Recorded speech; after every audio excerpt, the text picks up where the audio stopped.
nane tuliokuwa tunaisubiri kwa muda mrefu hatimaye imefika. Yes. Watu wamejitokeza kutazama mchezo. Unazungumziaje mapokezi ya watu? Kwa kweli namshukuru Mwenyezi Mungu, mapokezi yamekuwa makubwa na tunapenda kuwashukuru ndugu walioleta wazazi wao hapa Mwembe Yanga. Yaani mimi kama mratibu wa Nyamonge Sport kwa kweli nimefurahi sana na nawaomba washindane vizuri kwa sababu zawadi zipo za kutosha. Tumeona hapa amekuja mwenyekiti wa chama cha walemavu, amekuja makamu mwenyekiti wa chama cha timu ya mpira wa miguu kwa walemavu. Ujio wao kwenye Nyamonge Sports Bonanza unakuwa na mchango gani hasa kwenye bonanza hii?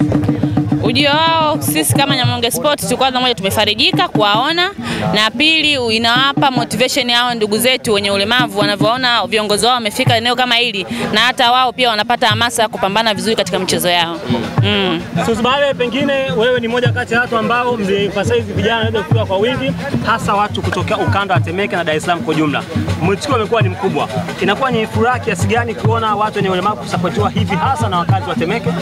Kwanza nipende kumshukuru Mungu, pia nipende kumshukuru mratibu kwamba ameona mbali ujue, kwa sababu si walemavu pia hapa kuna watoto yatima wapo pia, na inakuwa kama ni furaha moja wapo. Kwa hiyo yani hiki kitu ambacho ni kitu ambacho akitosaulika, sababu kuna vitu vingine viko mbele sana, lakini kama hivi mimi sijawahi kuona mlemavu anapiga mpira katika maisha yangu, naonaga tu kwenye TV mambo ya nje. Kwa hiyo mratibu ameweza na ameweza tena, kwa hiyo asiwe mbali na walemavu na yatima, kwa sababu ni watu ambao wengine wamepata matatizo kwenye mahajali, pia wengine wamezaliwa kwenye maisha yao ya kawaida. Kwa hiyo hii ni support kubwa sana, sababu kuna mlemavu mmoja nimemwona pale kaniambia Dasusi sijawahi kukuona, kanikumbatia amelia, ni kitu ambacho hata mimi yatima nimefiwa na baba na mama bado mdogo. Kwa hiyo yani ameniumiza of course, yani imependeza na mdada umeweza tena. Asante. Mratibu msaidizi, watu wameitika, uongozi wa Nyamonge mmefanya kazi, mnapeleka rai gani kwa serikali? Serikali yaone kwamba jambo kama hili kama limeanzishwa, michezo kama hii inahitajika iwepo kwa support kwanza kama serikali, kwa sababu tumeanzisha kitu kama hichi, tunaomba support yake. Tunaomba support serikali ili kuendeleza michezo kama hii, kuendelea kutoa sauti, watu wengi wajue watoto kama hawa pia wanaweza kufanya mambo kama haya. Tusiwafiche ndani, sababu tuna walemavu, wana michezo, inakutanisha na inafanya wasisikie unyonge. Kwa hiyo kama serikali tunaiomba ituunge mkono, tushike mkono na kuendeleza mambo kama haya endelee.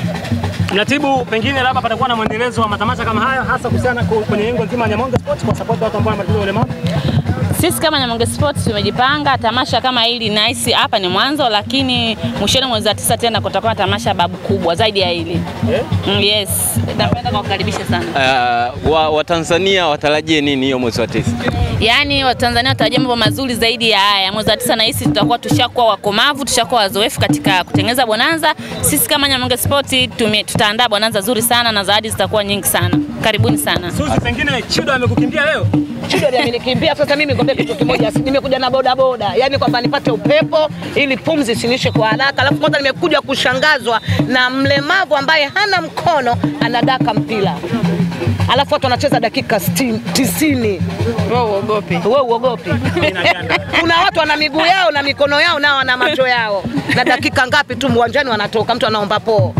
Kaka kambi. Yaani kama baba akipigwa kelele ya mwizi baba.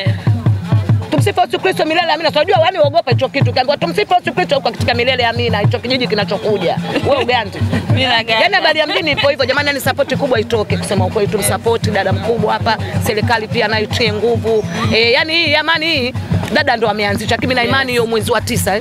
Kwa hiyo serikali pia ikiingiza mkono, mimi na imani. Kwa sababu haya ni mazoezi. Kwa sababu kuna sometime hospitali ukienda mazoezi muamala. Lakini hapo anafanya mazoezi pia kuimarisha mtu anakuwa iko strong. Habari ya mjini ndio iko hivyo. Tunashukuru sana ndugu wa ratibu, ndugu Suzi na yani jambo tunalo. Kigoma chake kama anapiga kikombe